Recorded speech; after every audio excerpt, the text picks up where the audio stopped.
وہ اپنے بچوں کو موسٹلی یہ چیز بتاتے ہیں کہ آپ اسٹڈی کریں، پڑھیں گے تو آپ انجینئر بنیں گے یا ڈاکٹر بنیں گے، مگر ان کو یہ چیز نہیں سمجھاتے کہ یہ آپ کا پڑھائی جو ہے وہ آپ کو کتنا ایجوکیٹ کرتی ہے. آپ اس چیز کی وجہ سے نہ کریں کہ آپ کو آگے جا کے نوکری کرنی ہے یا پھر پیسے کمانے ہیں. اگر آپ مائنڈ میں یہ چیز رکھیں گے تو آپ آگے نہیں بڑھ سکیں گے، یا پھر آپ صرف اور صرف اسی چیز کو فوکس کریں گے. مگر یہ چیز جو ہے جو آپ اپنے بچوں میں ٹرانسفر کرنی ہے کہ جو ڈپارٹمنٹس ہیں یا انڈسٹریز ہیں ڈفرینٹ ہیں، ٹھیک ہے، اس میں انجینئرنگ بھی آ جاتی ہے، اس میں آپ کا میڈیکل بھی ہے، اس میں بزنس بھی ہے، تو ہر چیز میں ان کو انوالو ہونا چاہیے. جی تو صاحب مجھے اب یہ ہمارے ویورز کو یہ بھی آپ بتا دیں کہ اگر کوئی سعودی عرب آنا چاہتا ہے تو وہ کس طرح سعودی عرب آ سکتا ہے، اور آپ سعودی عرب کب آئے اور کس طرح آئے، اور یہ آپ کو شوق کس نے دلایا؟ جی جناب، آپ کے سوال کے دو حصے ہیں. پہلے تو میں اپنے حوالے سے میں عرض کر دیتا ہوں کہ میں بیسیکلی یہاں پہ سعودی عرب پرفارمنگ حج کہ حج ادا کرنے کی نیت سے آنے کی خواہش تھی. لیکن جب یہاں پہ سعودی عرب آیا تو یہاں کا خوبصورت ماحول اور حرمین شریفین اور پھر پاکستانی کمیونٹی کا ایک بڑا رول تھا جو پازیٹیو عرب معاشرے اور عرب کی تعمیر و ترقی میں، تو اس میں پھر میرے جذبات اور میری خواہش اور بڑھ گئی کہ میں اپنے پاکستان کے لیے، اپنی ذات کے ساتھ ساتھ اپنی فیملی کے ساتھ ساتھ پھر وہ ذوق تھا کہ یہاں اپنے پاکستان کے لیے بھی کچھ کر سکوں. تو اس نقطہ نظر سے پھر میں یہاں پہ مستقل قیام کے لیے میں رک گیا. تو آج یہ 30 سال کا عرصہ سعودی عرب کی تعمیر و ترقی میں اپنی علمی، اپنی فنی جو بھی صلاحیت اللہ تعالیٰ نے دی تھی اس کو صرف کرنے کے لیے اللہ تعالیٰ نے یہ موقع دیا.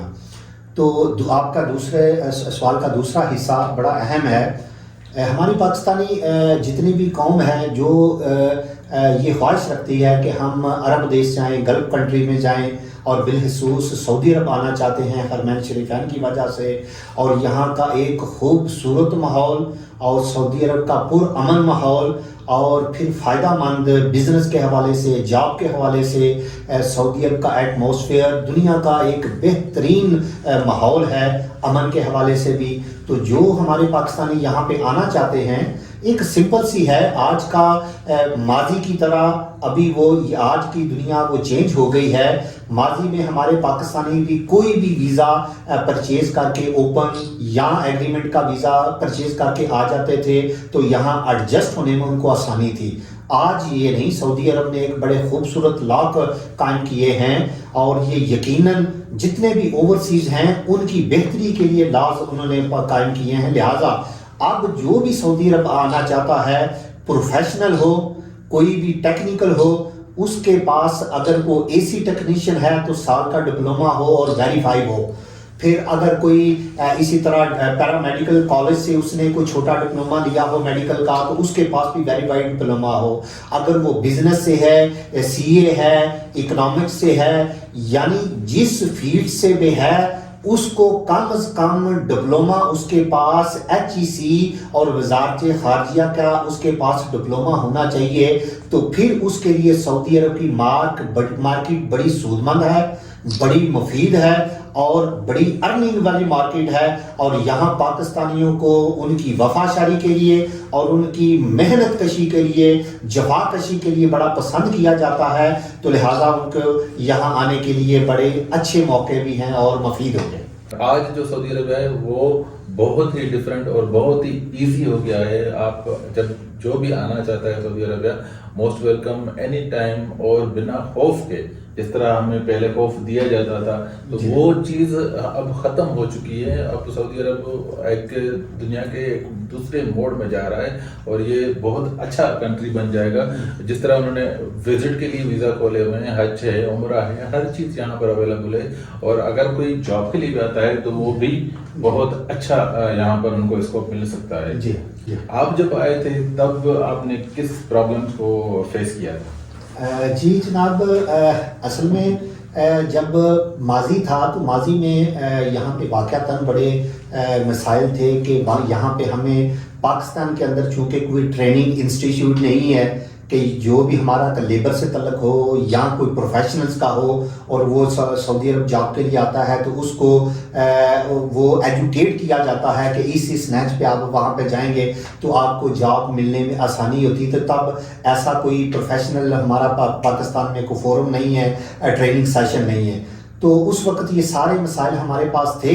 ہم آ تو گئے ادھر, لیکن یہاں جیسے آج ہم پاکستانی کمیونٹی کے لیے کو معلومات شیئر کرتے ہیں, تب بھی بڑے اچھے کچھ ساتھی ہمیں مل گئے تو انہوں نے ہمیں گائیڈ کیا کہ ہمارے پروفیشن کے حساب سے ہمیں یہ لائن سوٹ کرتی ہے. تو الحمدللہ بڑی جلدی ہی ہمیں روزگار میں سیٹل ہونے میں ہمیں آسانی ہوئی. میں آیا تھا تو اس وقت کفیل سسٹم بہت ٹف تھا اور لوگوں کو پاسپورٹ بھی کفیلوں کے پاس ہوتا تھا اور پھر ان کو کفیل دیتے بھی نہیں تھے.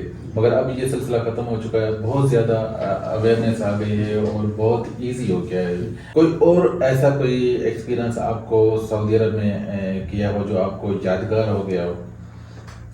جناب سعودی عرب میں سمجھتا ہوں کہ ایک بہت بڑی یونیورسٹی ہے. یہاں پہ کوئی بھی شخص پاکستان سے آتا ہے انسکلڈ تو یہاں ساتھ ساتھ اس کو معاش بھی ملتا ہے اور ساتھ سیکھنے کا بھی ملتا ہے.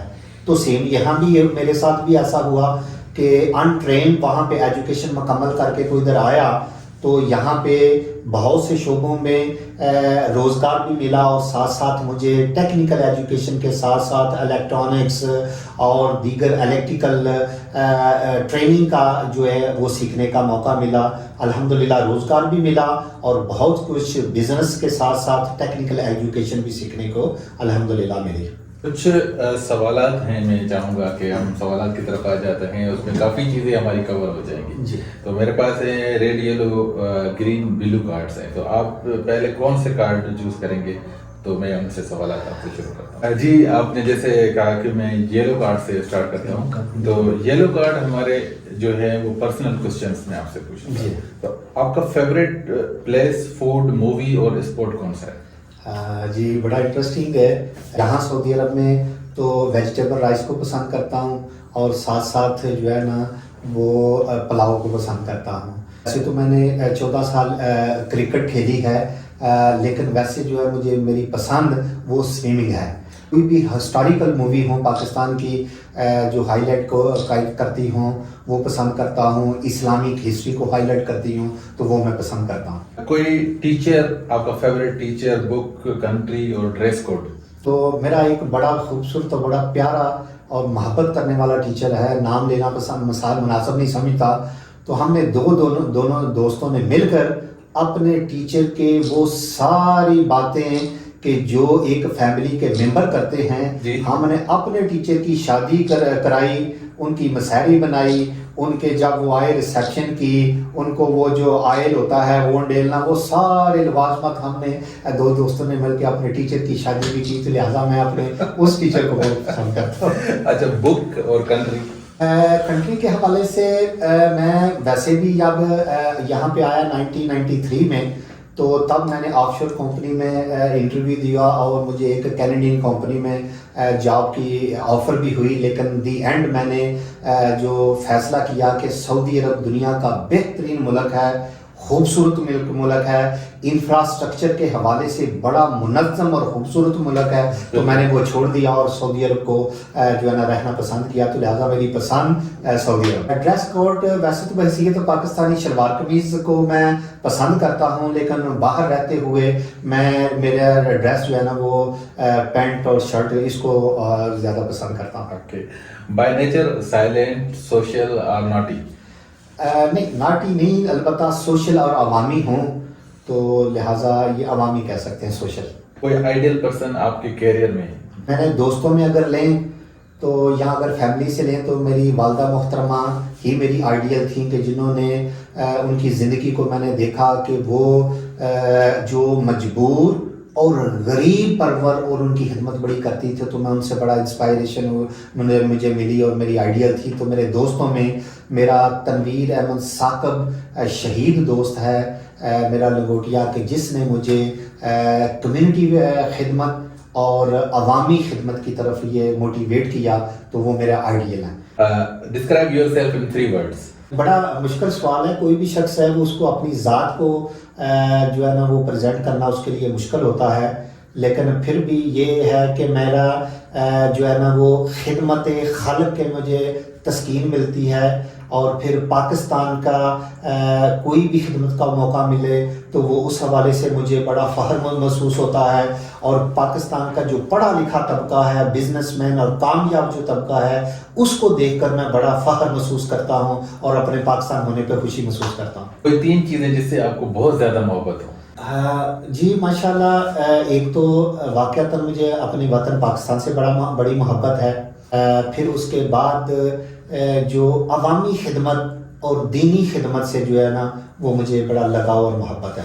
آپ کتنی لینگویج میں بات کرتے ہیں؟ جی میں انگلش تو ہمارے اوورسیز کے لیے ایک کمپلسری ہو جاتی ہے, تو ساتھ ساتھ پھر وہ عربی لینگویج ہے, تو پنجابی ہماری مادری زبان ہے اور اردو ہماری قومی زبان ہے.